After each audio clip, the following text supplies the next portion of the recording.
Hey guys, welcome along to Monday's Double Tap. And on the show today, we're going to talk about Apple's new products, which I've got to be honest, Shaun, meh. What? This is Double Tap, where blind people talk tech. No. Here's Stephen Scott and Shaun Preece. I will not be silenced.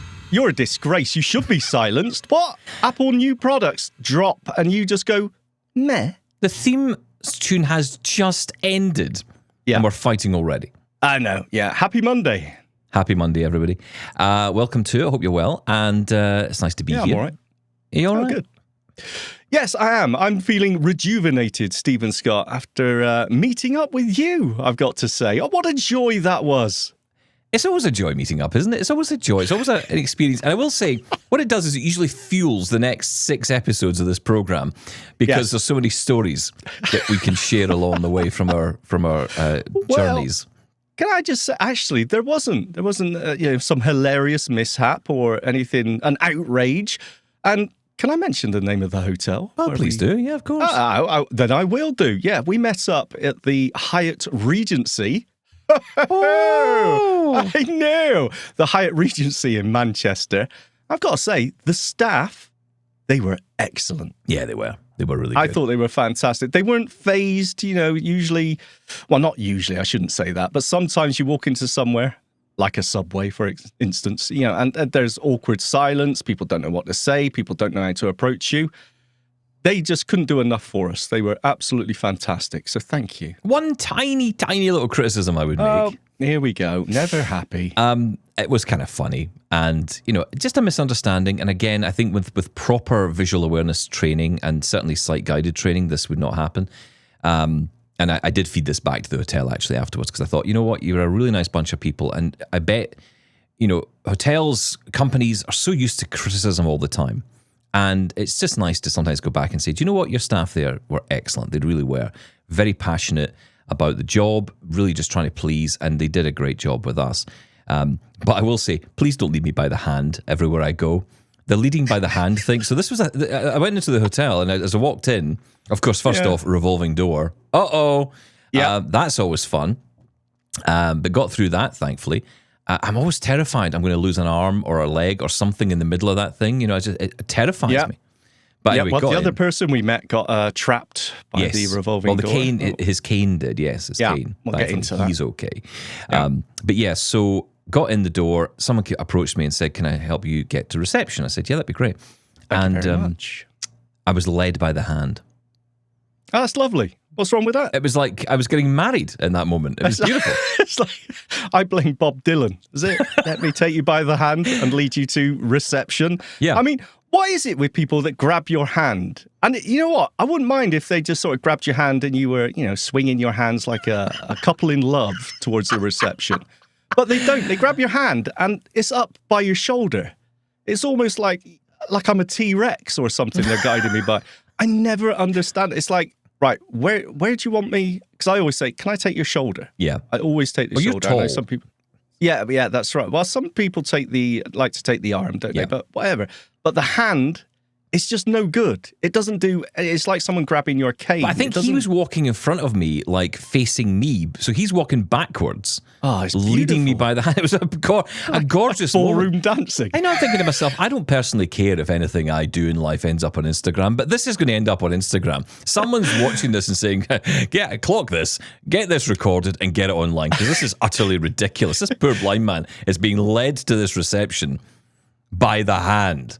They might have thought it was a flash mob, like we were all going to start dancing. That's right. Singing a song. Doing a Justin Timberlake number. Sorry, just randomly trying to find a singer. Well done. Note. You're so with it. Yeah. Is he still alive? Yes. Excellent. Yes, he definitely is. Wow. Do you ever play that game with Lady A? Do you ever ask, do you ever listen to a song or you hear a song? Like Billy Ocean came on the radio the other day, right? Remember Billy Ocean? Red light. Spells danger. One of my favourite songs, especially if it's in your girlfriend's flat. Fact. But quickly move on. Yeah. So, yes. Well, there we are listening to Billy Ocean, minding her own business. It was Caribbean Queen, I believe. Caribbean Queen. Yeah. And dream. Something like that, yeah. Yeah, that beat says one. I remember that bit. Look at copyright. I doubt that's going to happen. Yeah. So, they have to recognize the song. Even AI couldn't recognize that as a song. We're fine. We'll put it to the test, but I don't think it's going to work. But yeah, so we're listening to Billy Ocean, and we said, is Billy Ocean alive? Well, actually, I asked if he was dead, and it said, no, he's very much alive. Yeah. What a lovely 70s. song.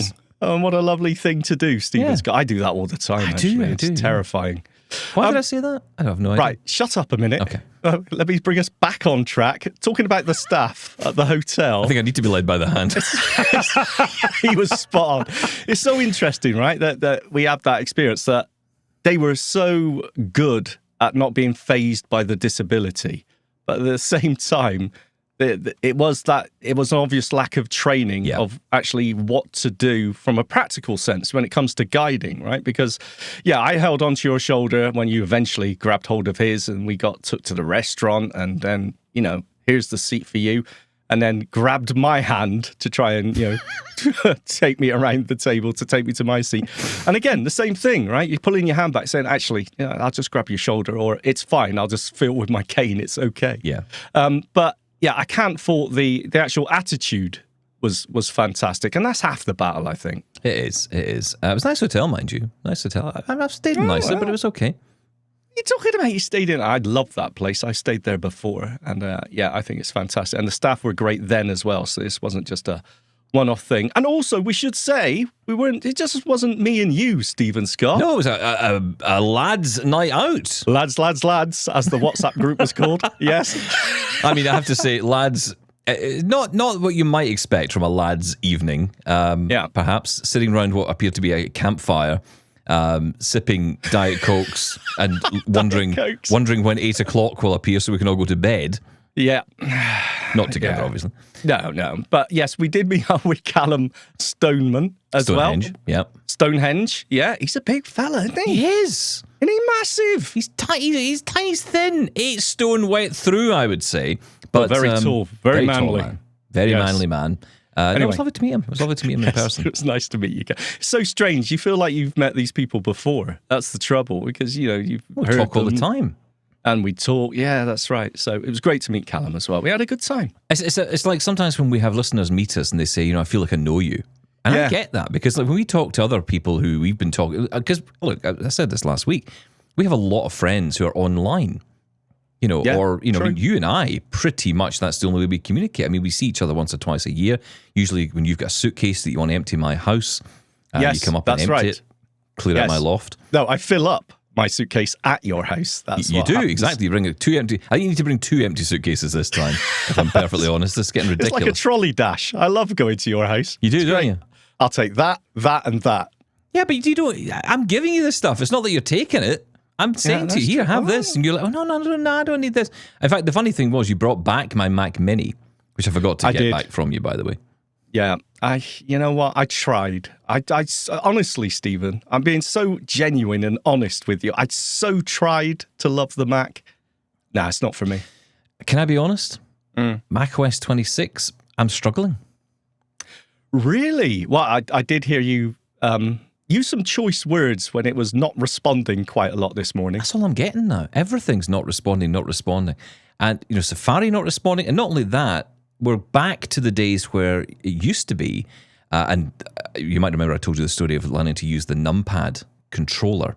So instead of always having to use the traditional voiceover keys, you can set up the numpad to control, voiceover left, voiceover right, or even to jump to headings on web pages, that kind of thing. And you can just use various modifiers. It's a brilliant feature. And when you would go into Safari, what you could do is just, in my case, hold down 0, which was like the numpad. What do you call it? Modifier key. Modifier key, insert or caps lock. Yeah, equivalent to that. And so I could hold down 0 as a modifier, and then you would have like this layer of options. And if I did numpad 5, then what that would do is that would take me to the first heading on the page. So it didn't matter if it landed on the back button on the Safari, if the focus jumped to the back button, or it jumped to the home button, or it jumped to the address field. It would just immediately jump to the first heading on the page. Doesn't do that anymore. It seems to be just not able to do that anymore. And so you still have to do that thing where you have to uninteract with from everything. And then you can do a couple of things. You can either do VO end, which will take you to the last item which is actually the web content view, interact with that, and then you're in. And even that is tricky. Even that's finicky. And of course, if you go to a different page, you're chucked out again, and you got to do all that again. It is getting a little bit irritating, if I'm honest. This seems to be a Safari issue more than anything. Have you tried using another browser? Tried a couple. I mean, Chrome is the one I tend to lean on. I haven't tried others because you don't know the accessibility of like Brave or these other ones that are out there just now. There's a lot of new ones out there. Yeah. But overall, I don't know the accessibility experience of them. So I go to Chrome and it's the same thing. So it's not like I'm getting a better experience. And then I'm on the PC and I'm like, I go to a web page, I hit H, I'm on the link, I'm on the whatever it is on the heading. Windows is great, isn't it? I'm getting a little bit annoyed, if I'm honest. A little bit annoyed with the Mac thing. And it feels all the time. I know, and then you'll find something, you'll find a feature which is usually totally amazing, like Windows spots or whatever it was, and then you'll love it again. I'm going to say this very carefully. A little coded message for our audience here. Well, us blind people know what I'm talking about. At least, if you don't, you can Google it for yourself. I'll give you as much as I can say out loud about this one. But let's just say, if you love Mona, the app to get you onto Mastodon, there used to be one for another platform, another social media network called Spring. And for the longest time, you couldn't use it. Go download it on the Mac and try it. Go download it and try it. Try it on the iPhone as well. See how you go on. That's all I'm going to say. Why is that all you're going to say? Now I'm intrigued. Why? What's the matter with it? Just that particular social network might be rather interesting for people who want to get back onto that particular social network, but not use the native app. That's all I'm saying. Okay. Might be a social network with a single letter. Right. Oh, you're saying it's another way into... Why can't we say... Because it might just go away as soon as I mention it. Oh, I see. Oh, right. Okay. So I don't want to say it. I don't want to say it because it might just, but it's a thing and it's available and you could try it. And I mean, there's no reason why it shouldn't work if it's available, and it seems to be working, certainly working for me. So Spring is the one to search for in your app store. This is only on the Mac and on the iPhone, but try out if it's working for you, because it wasn't working, then it was working. Now it seems to be working again, which is kind of cool. Because it's very similar. It's the same app as Mona, really. So if you're used to navigating Mona for Mastodon, great accessible interface, absolutely, then you'll be able to navigate this no problem. I know, but isn't it annoying? If you can't, where's the consistency? And again, I'm not blaming developers here, especially in this case, because that's not the case. It's not a developer issue. It's the other end blocking access, right? That's right. So well, they were. They were. Let's just say. Yeah, I think we should move on. Check it out anyway. Yeah. Can we go on to the Apple news now? Yeah, shall we do the news? Okay, let's do the news. Double Tap News. You scared now? Yeah. You notice I didn't sing along with the jingle or anything. No, well, you don't want to jinx anything, do you? I know, but that's why you're so careful about it. But there are certain apps, and it's funny, this is a whole conversation in itself about the apps that we use that some might consider to be questionable, let's just say. One in particular I think about is the ways to access YouTube. There's an example right there. Yeah. Well, there are apps that are out there to make it more accessible, but you could argue, well, if they're cutting out the ads and they're skipping the ads, then that's a problem. So, yeah. Anyway, great discussion. We can have that another day. Have that when we've decided we've clearly given up on the show whenever I want to come back. Yeah, that's right. Because that'll be the end of it for us. Look, I want to mention this story. I know people have been thinking we're going to talk about Apple selling new products from last week, or at least announcing new products. Nope, not yet. Going to come to that because it's not my top story. What? Apple's not your top story? Well, Apple is my top story, but not that top story. Okay. That's not the top story I've got here. The one I've chosen is Apple and Samsung to cut what they're calling thin phone production. Apparently the S25 Edge, which was, I guess, the equivalent to what became the iPhone Air from Apple, came out, and it's not selling well at all. In fact, the number of units is very small. Now, of course, we're seeing a rough guide towards numbers from Samsung. Apple will never announce numbers. But it does look as if the production of the iPhone Air is being reduced. I'm a little bit surprised, a little bit not surprised. Shaun Preece, your thoughts? Wow. I don't know how I feel about this. I'm not surprised. I still find it confusing why manufacturers think that thinness is what the customer wants. We always talk about battery life when it comes to us, but I think that's mainstream as well. Battery life is always king, no matter, who's buying it. So, yeah, I'm not really surprised by that. I do think, looking at some of the numbers given from Samsung about the Edge, they mentioned 198,000 sold, which was way below what they were expecting in the first couple of months, that is. I think it wasn't the Edge, was it not something like 1.31 million units, I think it was sold? Yeah, in total have been sold, yeah. And then if you compare that to the S25, they were saying it's like 9 or 10 million units sold. So you can see the difference, right, clearly. Because it's all about perspective, right? What does a low number look like for these companies? Well, that's it. But pulling back on production doesn't mean, you get warning signs. I can imagine people like yourself, Stephen Scott, with the iPhone Air, maybe thinking, hang on, have I done the wrong thing here? Is this now discontinued straight away? I don't think that's necessarily the case. I mean, they're always toggling around with the production. We need more of these because these are selling well. So I don't think it's necessarily these are end of days, but it is interesting. I don't know what it is about the thinness of these products that manufacturers are so obsessed with. I think a lot of this reluctance to buy it, if that's the case, and it clearly is the case for the Edge from Samsung, I think the reluctance is because of the fear of battery life and the fear of the unknown. So if there is a Pro version that someone can buy, and this is kind of what I'm feeling from the blind community, a lot of people saying, I've just gone for the Pro or the Pro Max. That's what I go with because I know I'm getting the best battery. I know I'm getting what I'm getting. There was an uncertainty when it came to the iPhone Air. I don't know if Apple sold this the right way. I mean, they kind of did what they did with the Mac Mini when it first came out in 2020, and the MacBook Air actually back in the day, when they first announced the M series processors. There was a graph they put up on screen, which was literally just a line pointing upwards. No data, no information, no relevance to what that table was or that graph was telling us. But it actually did the worst thing, which was actually completely undersold the product. And I feel, personally, the battery, now, long term will be the big decider here, but, being away over the past few days, spending time with you, getting down on the train to Manchester, that was the first time I gave it a real chance. And I thought, how's it going to behave? Battery life was fine. I mean, I got to the end of a day, and that was after using Good Maps, when I talk about that. Yes. I was using Ira a couple of times. I was using, obviously, listening to music on the phone on the way down. Didn't put a battery, MagSafe battery on it or plug it in at all.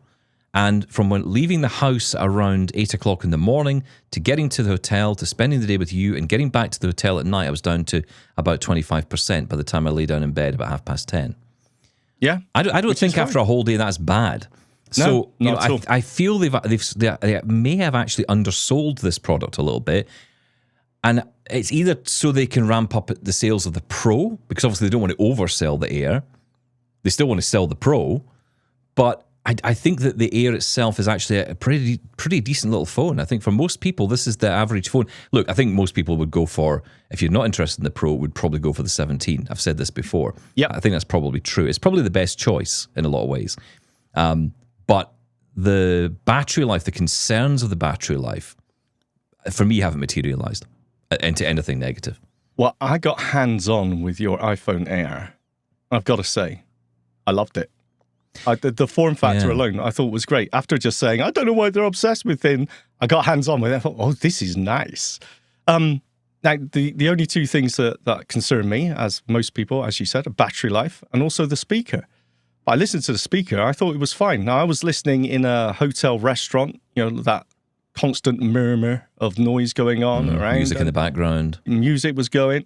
It was fine. It was absolutely fine. So, yeah. Actually getting hands-on with the iPhone Air, I thought, I could definitely go with this one. I'm holding it in my hand right now, and I'll show it to our viewers, if you can even see it on the YouTube channel. So I bought myself the crossbody strap.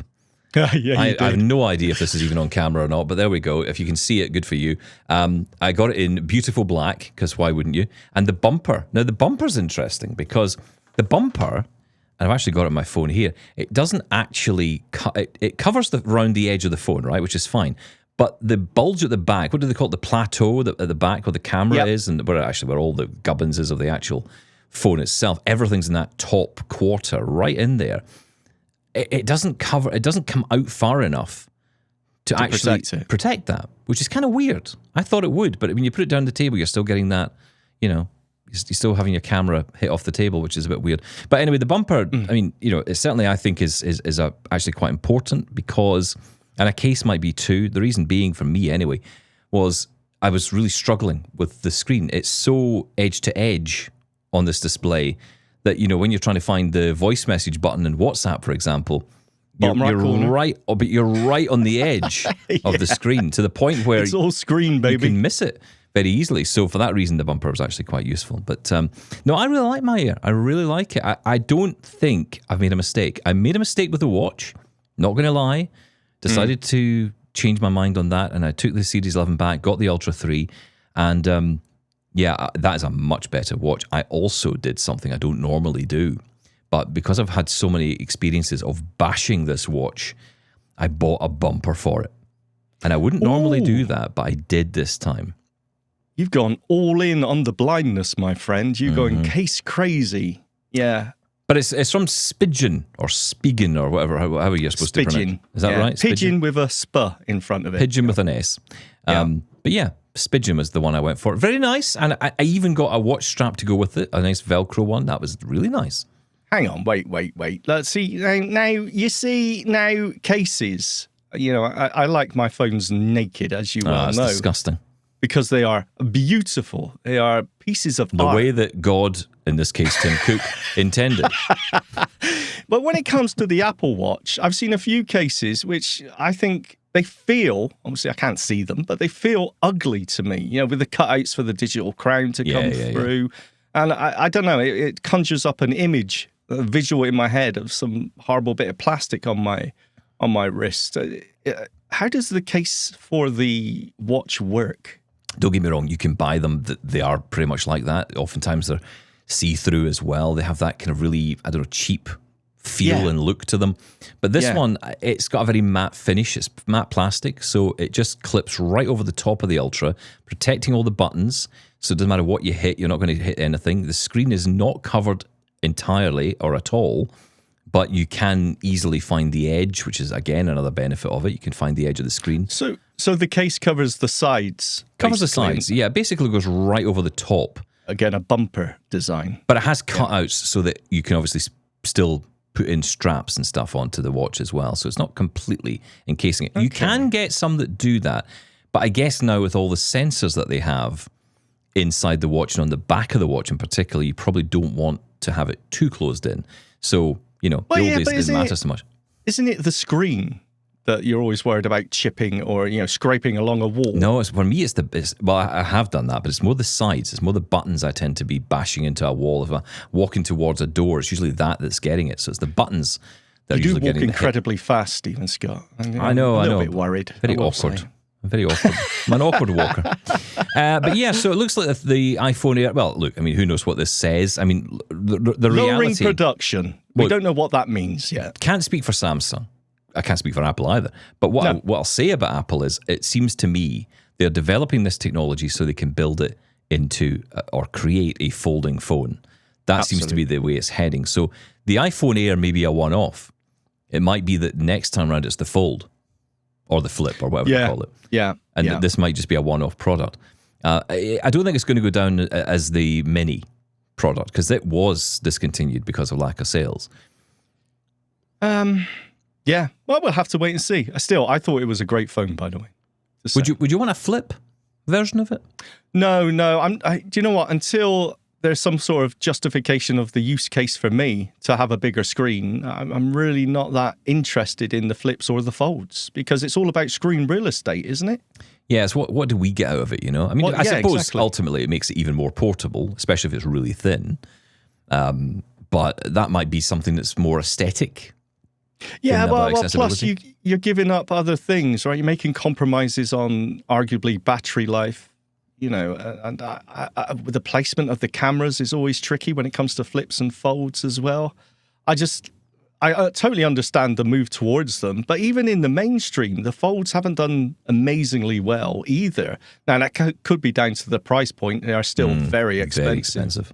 But I don't think there's a massive desire for the Folds yet. Well, speaking of lack of massive desire, let's talk about the products that Apple announced last week. So, we didn't jump on and do this. We had recorded a little bit ahead of time, and we did consider jumping on to talk about this, and then we read the press releases and said, nah, you're all right, we can wait till next week. The M5 MacBook Pro was announced, the iPad Pro with M5, and the Vision Pro with an M5 chip. I'm going to tell you why I am 0 for 3 on interest on any of these.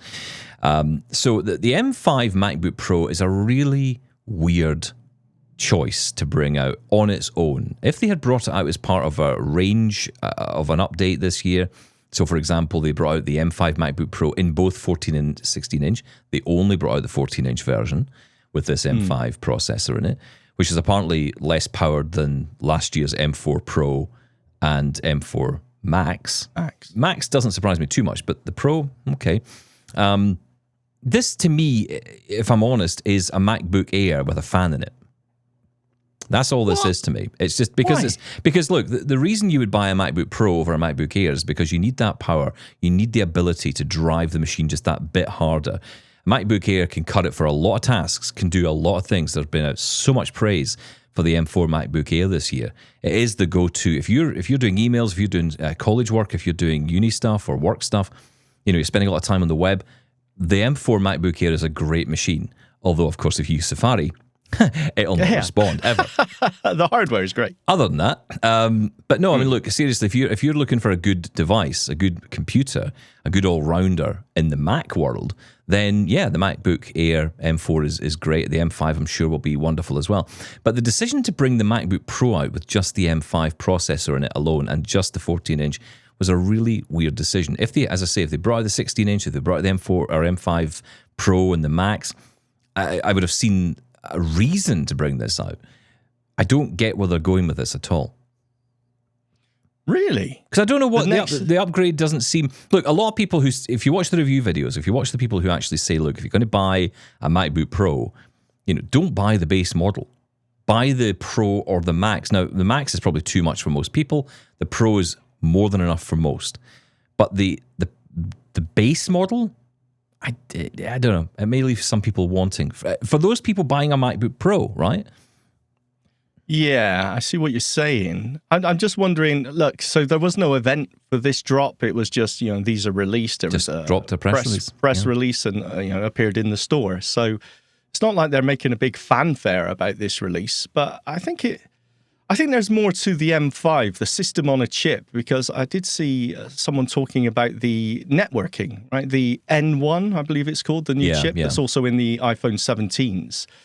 That's the first time Apple have used their own communications chip for modem Bluetooth. Is it Bluetooth 6 it supports? And also Thread.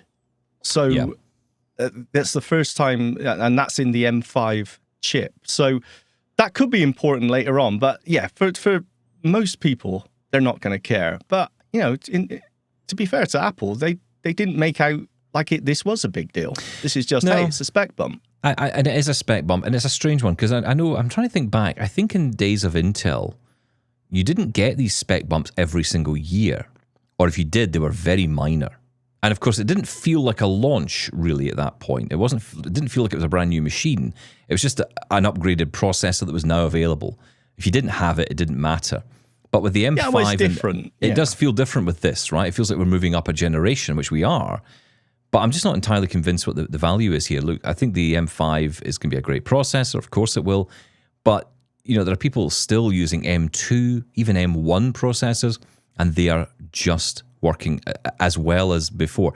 A friend of mine just bought recently a MacBook Air with an M1 chip in it, just because he picked it up at Costco, a really cheap price in the States.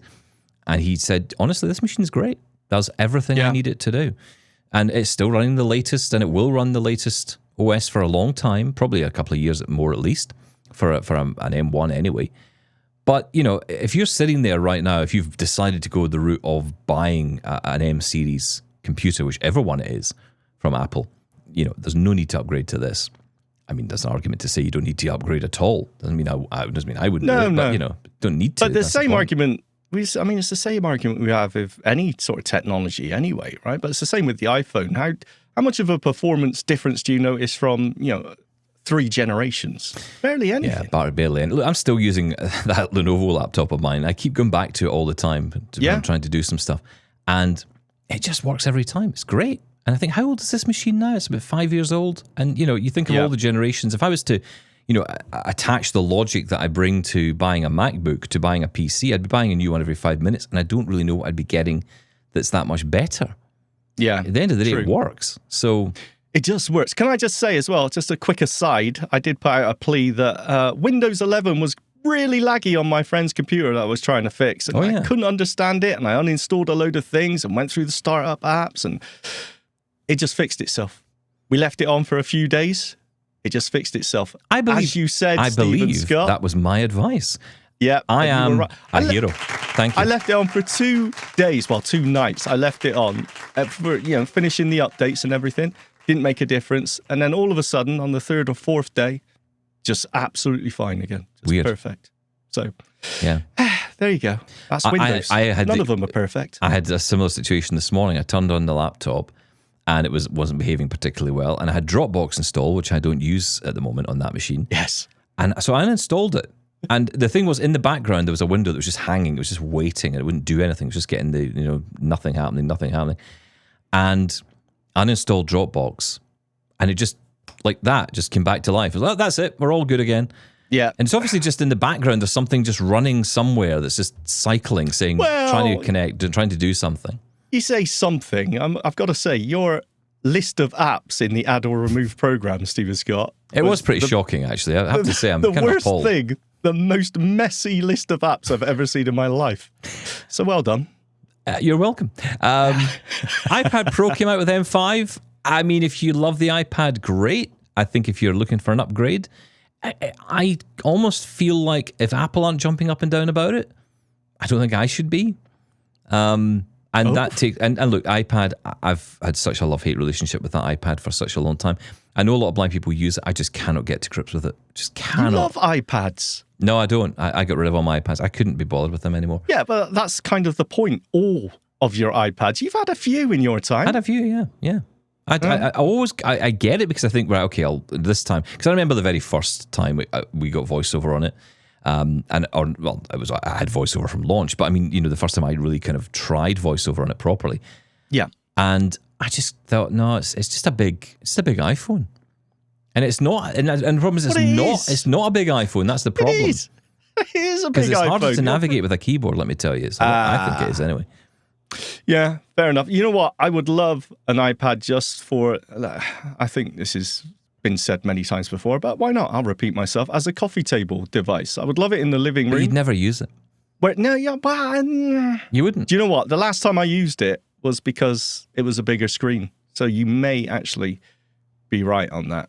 It was all about the screen real estate. Yeah. You may as well. I mean, I get it from, look, sighted people, 100%.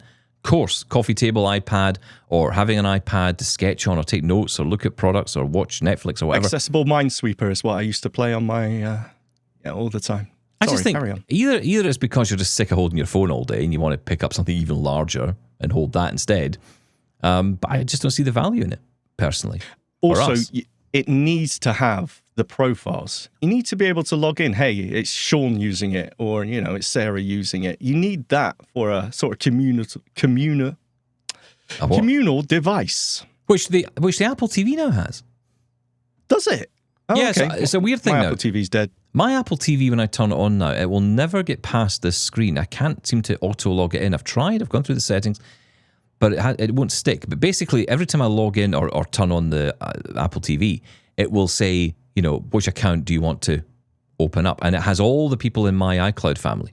Oh, yeah, that's right. I remember. All there. Yeah. And I think that's interesting. So, I could log my wife could log in, my dad could log in, my mother-in-law could log in. Everyone who's on the iCloud account could log in on that Apple TV. Well, okay, if I can do it here, and obviously I can do that on a Mac and I can do it on most other devices, why can't I do it on... can't I do this on an iPad? Which is something I think it's crying out for. I think that'd be great. Okay. And then, of course, there's the Vision Pro. Now, look, I think Vision Pro is an excellent idea, brilliant product, all that stuff, getting M5. I think what that tells us is that they're trying to indicate to the consumer that they're still working on this. This is something they're still working on as a project, because there was a lot of rumors kicking around that it was going to be dead, it was going to be shelved in favor of glasses. But I think what people are missing out on, truthfully, is that this is all leading towards what will become that product that we all want, the pair of glasses. All of this work will go into that. So it's not like, they're going to go and build glasses, start from scratch. They're going to use the technology they've built, everything they've done, all that learning, they're going to build and take from the Vision Pro into that. So I guess it makes sense. Also, they're still producing a lot of kit for developers. So it doesn't sound like Vision Pro is going anywhere. But is this something you'd buy? I mean, absolutely not.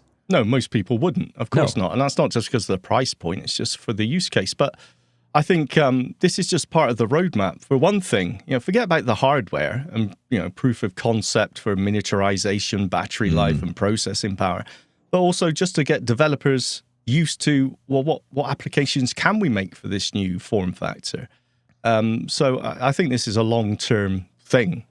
I look at the Vision Pro more as a development kit rather than something for us. Absolutely is. It absolutely is. I mean, and don't get me wrong, what I love about Apple is they're putting all the accessibility tools into it. So, when it's ready, when it's time, when those glasses do arrive, we know it's all going to work for us. Yeah. And the plateau on that iPhone Air, by the way, I was expecting a huge, like a packet of mints sort of size thing. It was tiny. I can see that as an arm of a pair of glasses with all that processing power in there. I can see that quite easily. So, yeah, you can start to put these things together. It's very cool. It's not far off, is it? You can tell. Okay, so that was the Apple announcements. And that's unusual for us, I know, to kind of skip through them like that. But that was the announcements. I personally don't think there's anything to get excited about. I wouldn't be spending money on any of it at the moment. But we'll see. It's very harsh for you, Well, Stephen I have Scott. to be honest. It's my view. It's a spec bump. Nothing wrong with it. I want to talk about something else. I want to talk about ChatGPT that can now get sexy. You can have sexy time with ChatGPT. I really don't want to talk about it. Okay. Yes, this was a news headline. You can sext with ChatGPT now. They're taking away the safety guidelines that you can have saucy talk with your AI companion. Oh, it just sounds awful.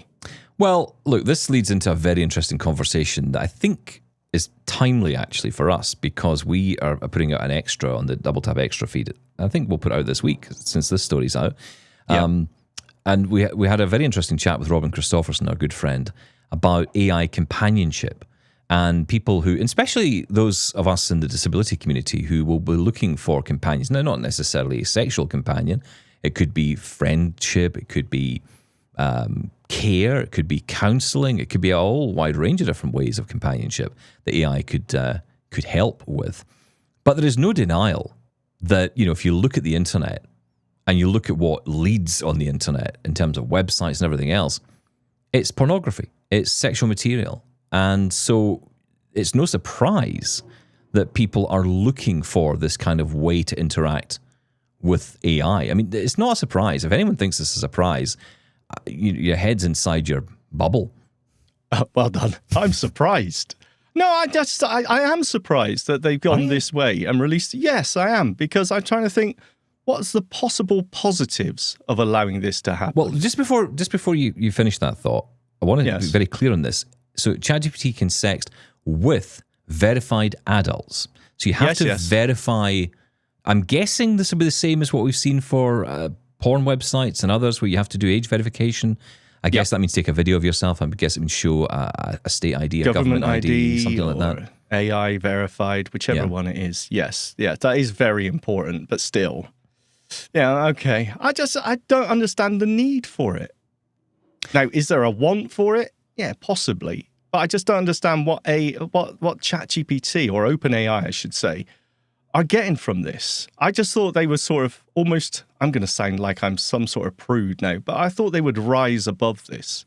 I just don't understand the amount of processing power, for one thing. But what benefit? I can understand the conversation about companionship, okay? I can understand about possible therapy and counseling and being able to say things to AI that you wouldn't possibly say to anyone else. That feeling of having a connection with AI, I get.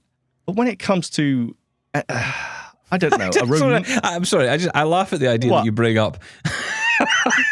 Don't you laugh at me, Stephen Scott. I love the way you bring up the subject of processing power. When the server room's rocking, don't come knocking. I mean, what are we talking about here? No, that's exactly. It's just, look, people are so concerned about the amount of energy this all takes. And what, we're going to waste that on some sex talk with somebody? Honestly, I just think, what positives, what benefits does this give? Well, where does this come from? Is this OpenAI pushing it, or is it people who are doing it anyway or are trying to do it using ChatGPT? They're trying to talk dirty to ChatGPT and it's not really sure how to respond, or it's not responding at all. And then OpenAI are clearly seeing this as a potential market for them. It's hard to deny. Look, we can all be prudish about it, but you can't deny this. And this has been going on since time. Yeah, pornography does sort of it innovates technology. I mean, there's no denying that, of course, right? And I'm not saying pornography itself is necessarily a bad thing. But what I'm saying is, I just find it surprising that OpenAI would go down this route when we're still in the evolution process here. We're still trying to improve AI. I've just started using the screen sharing functionality on Copilot in Windows. There's been an update. You can now share your screen. I was going through trying to get it to do something in settings, still absolutely getting everything wrong, even though it can see my screen. And yet we're quite happy to say, okay, that's not great. We'll work on that. But never mind, you can talk dirty to it instead. Well, it's something to do while it's not doing the thing you wanted it to do, right? I don't know. I just find this disappointing. And like I said, I'm not being prudish about it. I just find it disappointing. If there wants to be, specific apps out there in the App Store or whatever that covers this genre, absolutely fine. But for OpenAI to come out and say, yeah, we're going to allow this, I just think, really? Really? For years and years, we've tried to find ways to either stop or curtail sex work. And it hasn't ever worked. Never. Yeah. I mean, it's been going on forever and ever and ever. And of course, that's now become part of the internet. It's become part of the world we live in. People are looking for ways to communicate. There's a big question mark around the way, because I tend not to be too or as concerned about the idea of sexting with ChatGPT as I am with why someone's doing that and what they're getting from it. So I think the thing for me is this a way of isolating us even more? I'm very worried about the fact that we're just finding new ways to detach from ourselves. All this technology is doing is dividing us. I mean, it's dividing us politically, it's dividing us religiously, it's dividing us in all other ways. You can make it the same argument that it connects people. I mean, you just said before. But we're not connecting to people here. This is connecting to a robot. Well, yeah, we're talking... okay, yeah. Well, that conversation does come up later on in the extra. This is a whole chat about companionship and can technology ever be a replacement?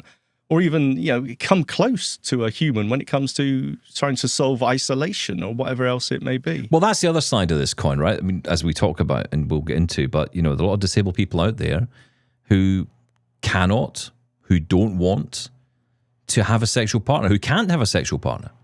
And this might be a way to fulfill that need without a physical presence, without somebody there, without the explanation.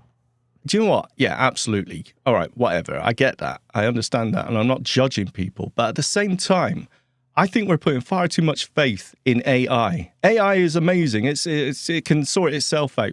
I worry that, as we've seen with AI conversation with someone who's vulnerable, I worry that this could become toxic and almost sort of put to the forefront behavior that shouldn't be, highlighted. Or do you know what I'm trying to say? This could turn sexuality into a toxic thing. And I worry about that as well. In what because way? AI, what do you mean?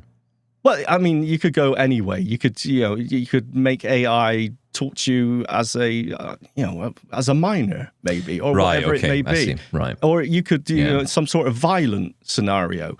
And that worries me because AI isn't smart enough to say, hang on, this isn't right. I'm not convinced that the guidelines would be put in place to make sure that doesn't happen. I'm sure they will try. But as we know, AI is a bit of an unknown still when it comes to what it's actually going to say. And I worry that, especially when it comes to sexuality, that can become and promote toxic behavior, which you could argue online pornography and adult sites have done as well when it comes to the younger generation. That it's made sex almost a toxic place. So you could see if you trusted them, you could see this as a really positive way of trying to avoid that, because you say, well, look, in a way, it's kind of in the open. So if someone does that, if someone says, I want you to act as a certain age or act in a particular way in a role play or whatever, then that could be flagged. The question is, will that be flagged? And if it is flagged, what's been done about it?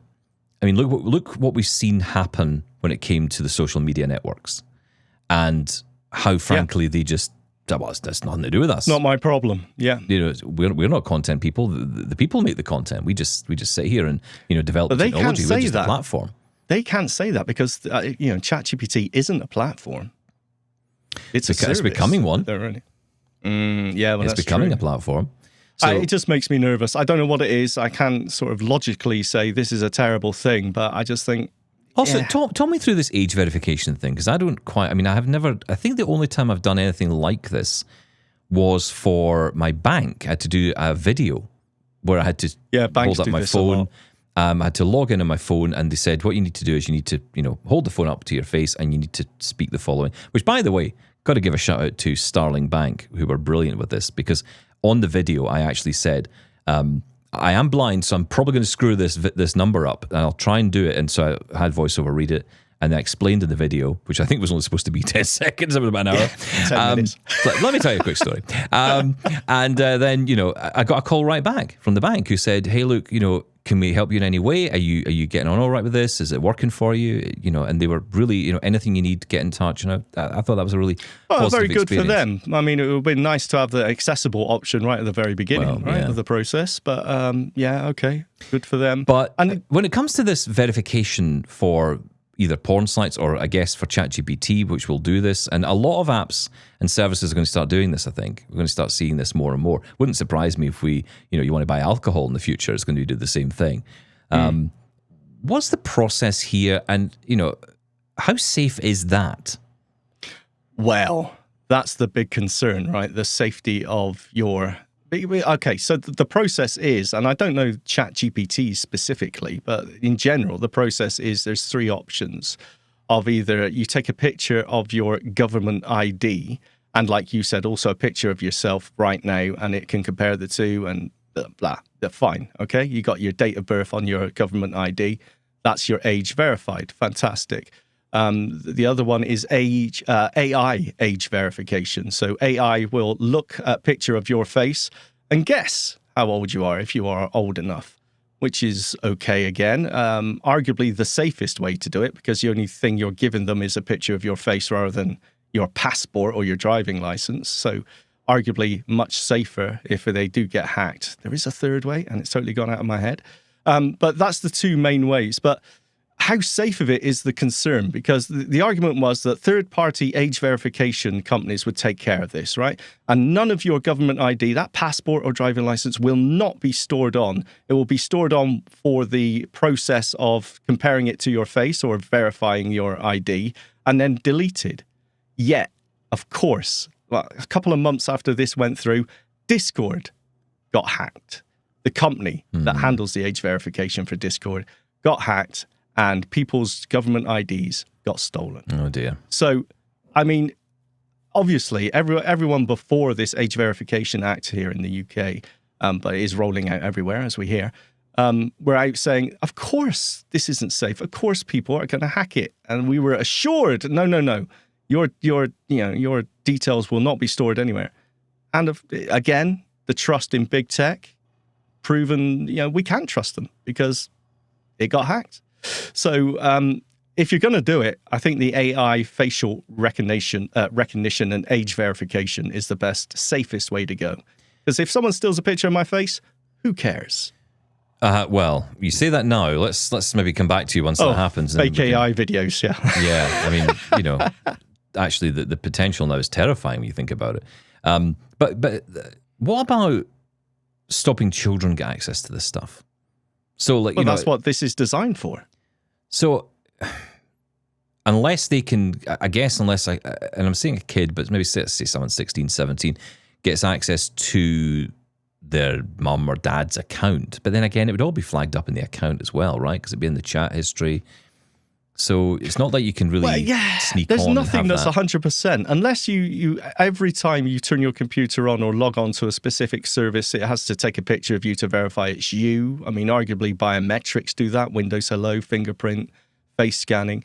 But as far as I know, it doesn't do that. You verify your age once and your account is flagged as, okay, you're of age, and that's it. That's fine. So if someone else gets access to your account, if your kids get access to your account, then as far as I know, they are verified. So it's not foolproof. Of course it's not. But as I said, I'm still a fan of it. I still think it's better to have something there in the place of nothing, or a tick box saying, yes, I am over 18, which does nothing to protect you. No, that's right. No, it doesn't. No. But this is an interesting one. I mean, look, we'll watch with interest and see what happens here. But I'll be interested to hear. Well, I'm not trying it out, Stephen. Well, I'll be intrigued to hear what people think about this, because, again, this kind of gets into an interesting area for us as disabled people. And like I said, we're going to talk about this on the extra, but the fact that, there are many people out there who will not... Look, I mean, I know a lot of blind people, for example, who have online relationships only. And a lot of people do. I think that's fairly common nowadays, probably more common than it was. But, blind people were kind of upfront with a lot of that up first, because, they tended to have these relationships where you would have friendships or relationships with someone, you'd never meet them. But that was partly because you as an individual couldn't get out of the house anyway. You weren't able to get out and go and meet them. And so, having a friend or a friend or a lover, Scott. Just say it. It's fine. Whatever it might be, romantic, whatever. But having that person abroad wouldn't make any difference, So a lot of that went on. Look how we met. Not in a romantic sense, obviously, but how dare you? But we met on that platform. We met loads of blind people who were connecting. I think it's different. I think a friendship is different to a romantic connection. Yeah, absolutely. Can an online-only romantic relationship actually be called a relationship? Is it real? Ooh. Yeah, find out in the extra. You go back and do it again now. But this has raised all kinds of interesting questions. Yeah. Well, you can tell us your thoughts on it. Feedback at doubletaponair.com. 1613-481-0144. That's our WhatsApp number. You can leave us a WhatsApp message. You can also send us an audio message, even a video message if you want to. Right next to that little voice message button, there's a camera button now. You double tap on that. You could send us a little video message. You could see you on the screen in here. Beautiful. Do that. And obviously those who are listening can hear you. So it works for everyone. But it's been an interesting couple of days with the news from Apple and everything else. But yeah, I have to say, not impressed by any of that. Okay, yeah, but I'm not sure Apple are out to impress. I think it's just a routine, okay, we've got the M5, here's the spec bump, we're just bringing everything in line. So I don't think Apple were out to impress. And they didn't. So it doesn't matter. He certainly did not. He certainly did not. But you know what? It was a good chance, and we will talk about this a little bit more, but I do want to mention briefly before we go about Good Maps, because I did have the experience using Good Maps at Manchester Piccadilly. Yes. And that was an interesting one. I have to say, I think when Good Maps works, it works really well. And I mean really well. And if you don't know what Good Maps is, it's a great service. It's a free app you can download for your iPhone, for your Android phone. And once it's installed, you can use it to locate and navigate indoor locations if they've been mapped already. Now, we did a whole video on this a while ago. We did talk about this. But it's important to say that one of the key things when you go into a place like a train station is you got to hold your phone up in front of you. You got to hold it right, kind of scan it left and right, pan left, right, pan, for it to be able to see the location you're in and be able to kind of lock on to where you are. Yeah. And I find that part of it really difficult. I got it working in the first instance when I got into Piccadilly Station and got round, and actually I was looking for a coffee shop. So I put in coffee shop and found the coffee shop in the directory of stores in the place. Because once you go in, you can say, I'm in this train station. Here's the list of stores. Here's the list of locations, platforms, whatever. Yep. Got to that, picked the coffee shop, navigated me perfectly to it. I mean, perfectly, by the way. It was absolutely brilliant. So just to say quickly on the navigation, you're holding your phone out in front of you. It says, pan to the left or pan to the right. And then it figures out where you are in relation to the 3D map of the location it's got. So it knows exactly where you are. And then it'll say, okay, continue forward, go left, go right. It's great. It is. Except when the second time I went to use it, could not lock onto that signal at all. Couldn't lock onto the location. So, I don't know. I having some issues mad there. people around, maybe, I'm guessing. Was it's it a busy too crowded? place. Yeah, maybe the phone needed to be higher up. It didn't seem to complain, but anyway, I don't know. I love this. Okay. I love the service. I wish they could sort that out. But anyway, we'll talk about that maybe on tomorrow's show. That's it for us today, though. Goodbye, Shaun. Goodbye. Thank you. Let's go back to that hotel. Nice puddings the in there. staff were great, even though you didn't like them. I thought they were lovely. I like the sticky toffee pudding, though. That was nice. Oh, yeah.